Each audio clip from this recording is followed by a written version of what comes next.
While we're here, man, the Maxwell case, Sade Robinson, you know what I'm saying? It's over. Sade, yeah. Shot it, yeah. Yeah. It's completely over now. Like it was a crazy, you know what I'm saying, high profile case in the city, like everybody was talking about it, Yeah. like from everywhere. Um like where were you and what were you doing like before you took the case? So I took it about a year before. It was about a year before we went to trials when I took it, and Okay.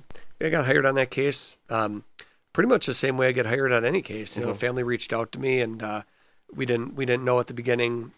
We usually don't know at the beginning of any case what all the details are going to be. You don't know what the evidence is going to look like. You don't know how good or bad it's going to be, or how strong it's going to look for the state.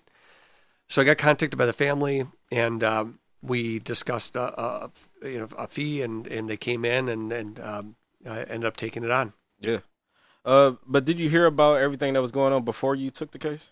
Yeah, it was all over the news. So Right. we were able to piece two and two together pretty quickly and realize, okay, Max is the one that they are accusing of these various crimes.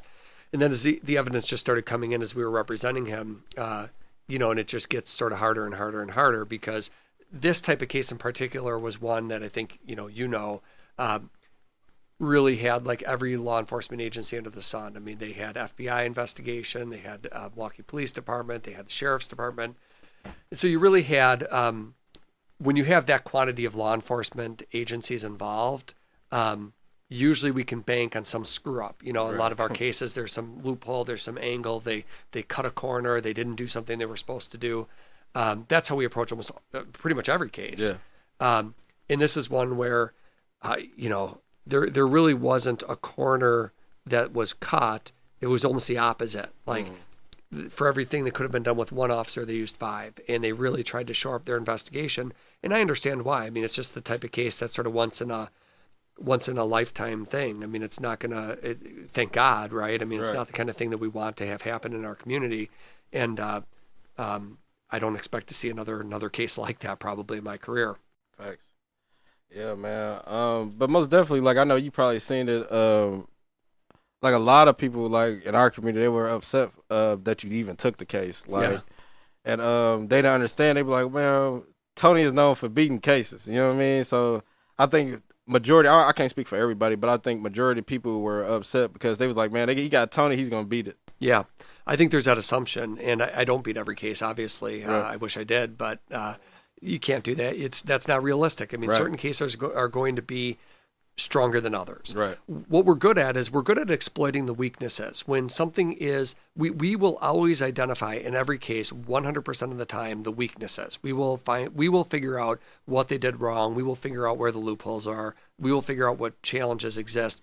But what you can't do is you can't invent the facts. You can't make up new evidence for the client. And and it's interesting. I mean, there's plenty of cases that come to me where a person was arrested and they confessed to the crime. I'm not beating the case where the person has told the police, these are my drugs that I was selling. And so sometimes you can figure out a way through it. But, cases like this one, where you have hundreds of officers that were involved and a mountain of evidence, realistically, you give it everything you've got because that's your job, but the odds are stacked against you. Definitely. Yeah, but like when I found out you were taking case, I didn't feel no type of way. Like I'm like, you represent all type of different people. Like so you can't just. I think people like, man, we only want Tony to represent drug dealers. Yeah. And like, no, Yeah. bro. Like you gotta. He represents everybody, bro. Yeah. Like, Well, I represent everybody. I mean, I'm not a public defender, so people are free to criticize me. You don't do big cases and avoid criticism. And so, Right. I can choose not to take a case. People are right. Like I made a decision to take that case. And I believe strongly that every person is entitled to a defense. That's what the Constitution gives the poorest person or the richest person, that right to a defense attorney. That's such an important principle, and it's something that doesn't exist in other areas of the world. It's such a uniquely American concept. Yeah. And I grew up believing that because, like we talked about last time, my mom and stepdad are lawyers, and so I grew up really understanding the importance of that. I saw clients coming over to my house for dinner when I was a kid, sharing my clothes with them Yeah. and my food with them. And like, I get how important that is. It's almost a lifestyle, like you live it. And I don't take a case based on race. I don't take a case based on gender. I really don't even take them based on publicity. The publicity aspect was a zero part of the analysis. In fact, I would prefer my cases aren't even in the news. I'd rather do my shit behind the scenes and not have anybody even aware of it. Right. This was one, I made the decision to take it, and because I believe that somebody had to do it, and somebody has to try to do a good job and give this person a defense.